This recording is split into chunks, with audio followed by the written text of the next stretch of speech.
Welcome to All the Gear But No Idea, the South Australian fishing podcast hosted by Rhodey and Diz. The boys will share their tall tales of the one that got away, as well as some regular segments they know all you fishing tragics will enjoy.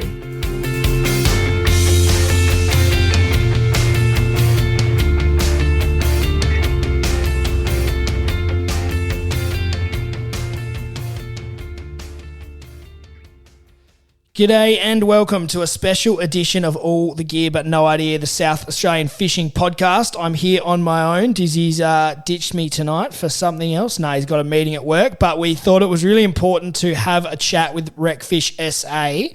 Obviously, there's a lot going on at the moment. We're going to talk with Andrew Harris, who's second in charge there, with Barry, and we're going to chat largely about the future of the South Australian Snapper Fishery, the position statement that they've released, but we'll touch base on a few other things. But we thought it was really important to get this out to you sort of ASAP after this paper's come out. So jump online and have a read and have a listen to what RecFish SA has to say about it all.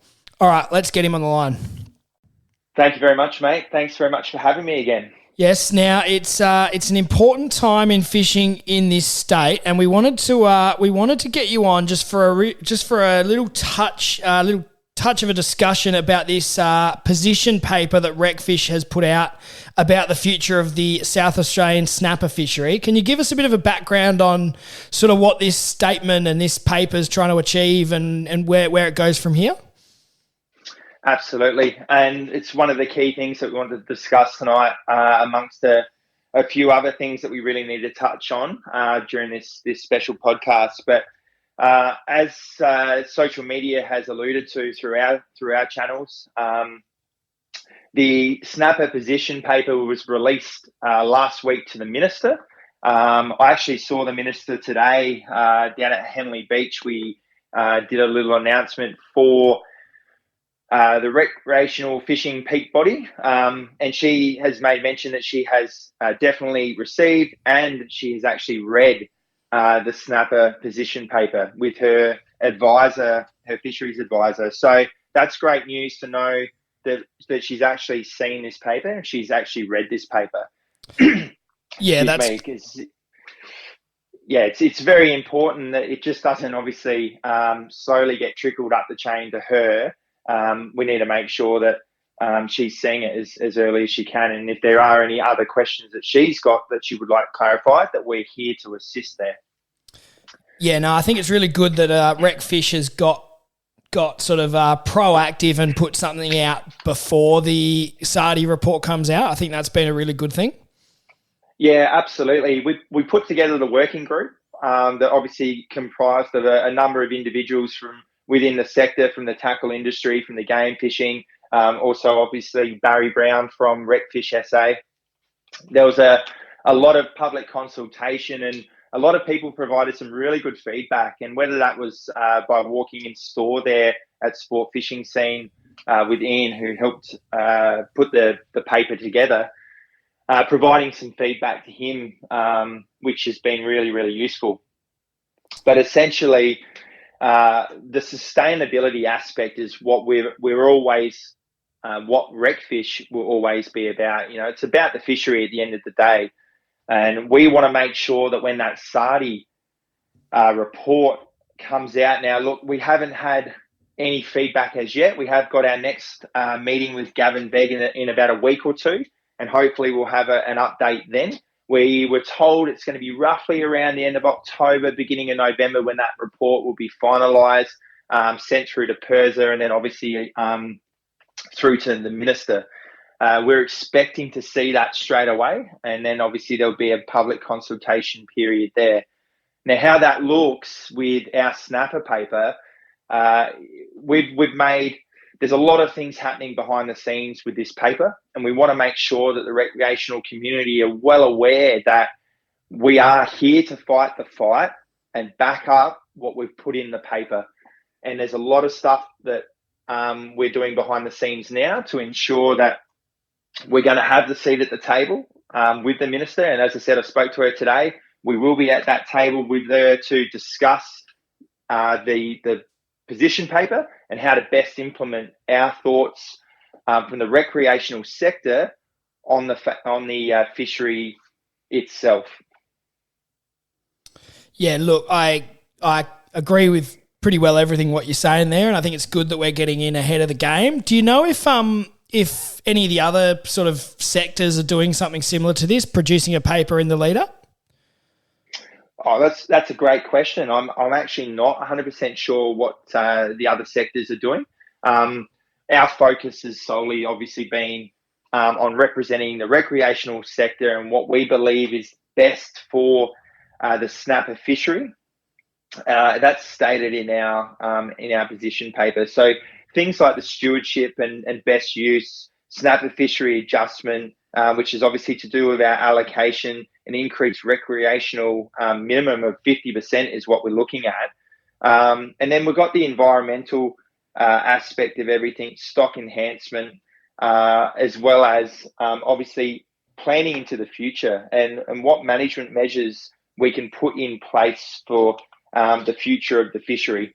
So there's a lot of information that's in that paper. It's been well thought out and put together. And I encourage every South Australian fisho to jump onto our social media and have a look at the position paper and provide feedback. I mean, there's been a lot of feedback on there at the moment and a lot of positive feedback, which has been fantastic.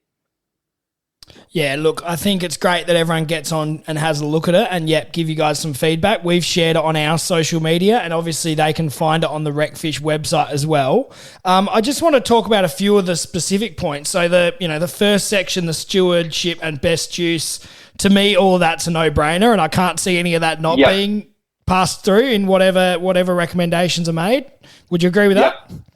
Oh, 100%. I think that everything to do with our fishery and the sustainability of our fishery in South Australia, not just within snapper, it comes down with those key dot points that are in there under that stewardship program and process. And I think that it's almost a no-brainer that that sort of stuff is implemented in part of the position paper and the application, the data that comes from SARDI, and then what the decision is going to be next year. And I think the next point, sort of the next heading under that, the snapper fishery adjustment, I think that's where a lot of the argument's probably going to come from. I'm sure you're well aware of that. But how, you've said 50% of the fishery for recos. How confident are you in that number, or what do you think will happen there? Well, it's going to be obviously one of the key topics that we're discussing at the table with the Minister and no doubt PIRSA at the time. Fair and equitable allocation is one of the commitments, the election commitments from the government. And we're going to be holding them to account when we're looking at things like this. And at the moment, we've got 8% is our recreational allocation. And I think that, mate, you've seen all the comments that have come through online. You've heard everything from the forum. You've heard everything over the last 3 years. And the recreational community want a fair and equitable allocation for the snapper fishery. Yeah, certainly. And, we all agree that what we've got now isn't enough. But to me, it'll be interesting whether, it becomes a very small increase or it becomes an increase up to that 50% that RecFish is hoping for. Yeah, absolutely. And we're definitely going to obviously be advocating for the highest amount possible. If you don't ask, you don't know. If you don't try, we're only going to be, only going to be kicking yourself. So a lot of work's gone into this, and there's a lot of stuff happening behind the scenes, and it's definitely one of the key objectives that we want to get out from this position paper. Yeah, and also, some other interesting points out of sort of your recommendations, the aquatic restoration projects. I think that would be great to improve the snapper habitat. Yeah, and also absolutely. You've talked about the recreational fishing havens in popular locations. What have you got in mind for that? Well, look.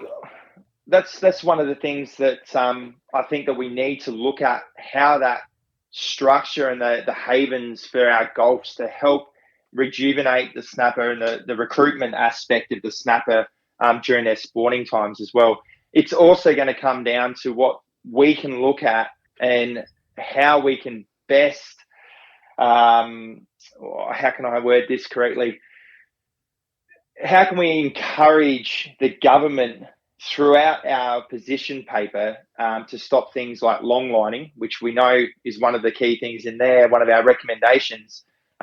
There's no point in us looking at these habitats and the safe havens essentially for the fish if we're going to allow long lining and the catch of spawning snapper, etc. Yeah, exactly right. And another part sort of in the back half of the recommendations that you've got here that I like is about the data and the further investigation and looking at other things and other research going forward. So I think that's really good that you've thought about all that as well. It's extremely important. We need to have up-to-date data, at a minimum of every 5 years, as we've got in that position paper. It makes it certainly, obviously there's a lot of talk about this online, and if we don't have the right data, how can these decisions be made? How can the past decisions be made? So it's a very, very it's going to be a very tough battle, but we are there to have that battle and those robust conversations with the minister and with PIRSA when we're at that table, as I said. Yeah, I think you're exactly right with the numbers and the figures. If we had have had more accurate numbers about the snapper, 10 or 15 years ago, we might not be in this situation. And similarly, if we had, I think you've talked about on one of your RecFish updates, a better figure for the value of rec fishing in SA, we might have a bigger seat at the table. So you're right about the numbers and the data being so important. Exactly right. And I'll just touch on that as well. We're waiting for the federal economic survey to be released. That's really going to hold a lot more weight for the recreational community when it comes time to really diving into these things like the snapper position paper and our allocation and the sustainability for the fishery, etc. Because it's going to outline that, we've got 300,000+ recreational anglers in South Australia, and it generates an economic revenue of $1.23 billion. It's pretty hard to ignore numbers like that when key decisions need to be made. Yeah, no, you're certainly right with that. And look, I think, as I've said, what you've presented here is great, and I think everyone should go out and have a good look at it. I suppose what people want to know is what's next. I know you don't know exact timeframes or anything, but is this going to be the basis for what you're encouraging people to sort of submit in once it goes out to public consultation? Is that sort of a part of what this is about? So this is our formal submission through to government. Yeah. So what's next on this? So we've already had our public consultation. We've put together the snapper position paper. This is our position as recreational anglers on the snapper fishery. What happens from here is SARDI will compile their report. They will present that to PIRSA and obviously to the minister. At that time, we would like to be, essentially, I've already told the minister today, and we've told her previously as well, that as soon as that's out, we want to be involved and we want to be looking at implementing the recommendations from the recreational community into the decisions for the snapper fishery. So as soon as there's more data, I guess, is what the government's going to be waiting for. As soon as that data comes out, hopefully we'll be sitting around the table and fleshing out what that looks like for next year, whether that be the snapper reopening, whether that be the snapper not reopening, and then obviously around our allocations and other aspects of it. So at this stage, unfortunately, your guess is as good as mine, but late October, early November is when they're saying that that information should be available. And it's certainly leaving, not a huge window of time, given there probably won't be a lot happen over Christmas, New Year's for sort of these round the table discussions and the decisions to be made, is it? So do you think maybe we'll have a delay in the January 30, or too early to say? I think that's a little bit too hard to say. I definitely know that, for all the interaction that I've had with government and PIRSA at the moment, I've stressed the transparency aspect around knowing what's going to be happening, knowing what's coming out. it's extremely important that the recreational community are informed and well informed prior to any decisions being made. It's one of the reasons, obviously, that we are now, the peak body again for recreational anglers. So it's just a matter of us staying on top of them, and which we've been doing, and we've been able to have those meetings with PIRSA on a 6-week sort of rotation, and or when anything else comes up that we need to have some consultation around. It's likewise with the minister. We've been lucky enough to have several meetings with the minister, and we have her advisor as well that we have a direct line to at any stage that we have any questions or queries. So it's promising. We've just got to keep on top of it and keep the momentum going, and that's what we're here for, and that's what we want to do. Well, fingers crossed things continue to go down the right track, as we all hope they will. I just want to touch on a couple of other things really quickly. There's a thing going around at the moment about the Adelaide Dolphin Sanctuary, a survey online, and you could submit your feedback on what you think should happen with that. Do you have any comment on that, or what you think about that? Absolutely, mate. Look, that is one of the other key objectives that I have to strongly recommend that every recreational fisho gets online. I get it. It's another survey. It takes time. You have to register your details. But I've heard some rumours on the grapevine, and I want to make sure that we can be best represented, not only with the submission that we will put together from RecFish SA directly to the government, but the more recreational anglers that submit online what their option is for the Port River, the better. I can't stress that enough. I asked this morning how that is looking, and I had a response of about 100 to 150 people have submitted. Now, we've got a lot more recreational anglers out there that use this family-friendly fishing location, being the Port River system. I've got a lot of friends who fish in the Port River. I've fished in the Port River. It's something access. We need to retain the access for fishing in the Port River with no restrictions. We will definitely be advocating on behalf of the recreational community. But once again, I have to strongly recommend that everyone gets online and submits themselves, because I know that it's going to come down to a numbers game at the end of the day, and they could use that against us if we don't have enough recreational anglers submit what their option is. Yeah, you certainly, if you're throwing up 100 to 150, it's sort of a ballpark of where we're at now. You know that some of them are going to be sort of the diehard dolphin folk that are definitely going to submit their paperwork. And I know that there's hundreds of people, whinging and ranting on Facebook and social media about how rubbish it is from a rec sector and how it's not fishing doing the damage, etc., etc. It'd be great if we could get all those people and their friends and family and everyone else to jump on and submit the survey, which actually means something rather than just putting their 2 cents in on Facebook. 100%. And that's why I am strongly suggesting that everyone does that now.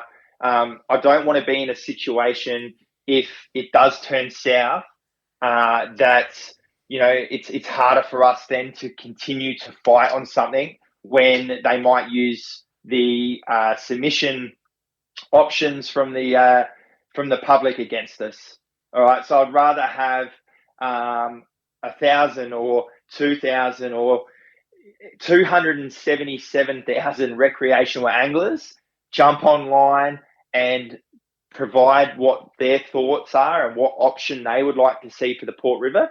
And hopefully, as I said, that results in keeping that waterway open. We all know that there are underlying issues. It's a working port. The pollution in that Port River everyone's seen that. There's underlying issues there that take priority over what's been put forward here, in my eyes, in my view. So it's a family-friendly waterway that we need to retain access to, and we really need the help of the public on this one to make sure that we can drive that home.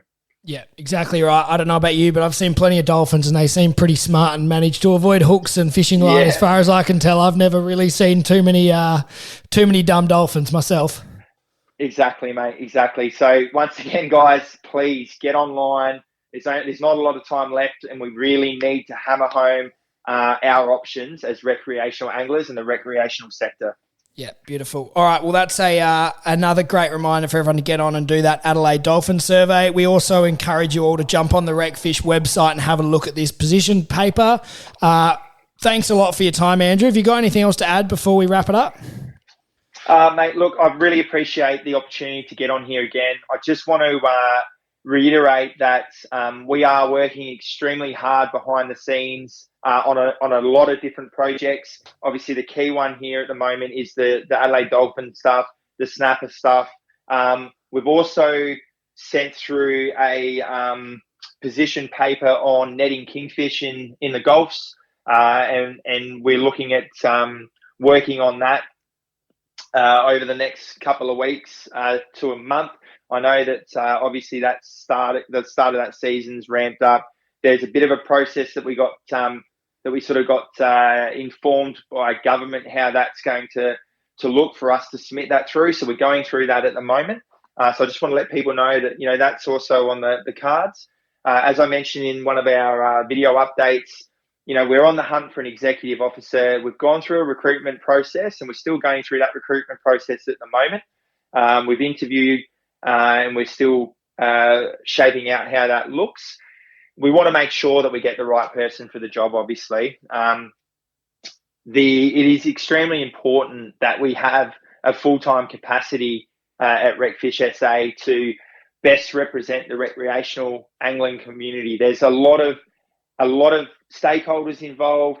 There's a lot of meetings that we attend, and at this stage, even with the size of the board that we have now, and the input from myself and from Barry, we're probably doing 25 hours plus a week on RecFish stuff each at the moment, including meetings and that. So, and we're not even scratching the surface. We want to hit into the infrastructure side of things. There's a massive pile of stuff that, as a recreational angler myself, I want to see actioned.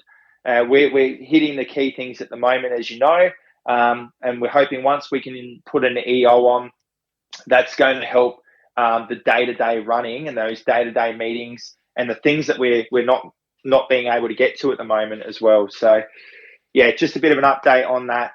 Keep your eyes on our social media. I encourage everyone to become a member of RecFish, an affiliate member of RecFish. Make sure you are up to date with everything that's happening. And I can't stress enough, let's get on this dolphin thing as well, and make sure you can put your option online. I know the survey takes a little bit of time, but get off the keyboard on social media and get onto the webpage and have your say on that. Yeah, exactly right, Andrew. Well, thanks a lot for giving us an update, and yeah, we love the video updates as well. So great way of keeping all the rec anglers in the loop. So thanks a lot for your time, mate. No worries, mate. Thanks heaps for putting us on again. Appreciate Thanks, mate. it. We'll speak soon. Cheers. Rhodey and Diz hope you enjoyed today's episode of All the Gear But No Idea. Keep up to date by liking and sharing us on Facebook and Instagram. And you can subscribe on all the major podcast platforms. Until next time, good luck fishing.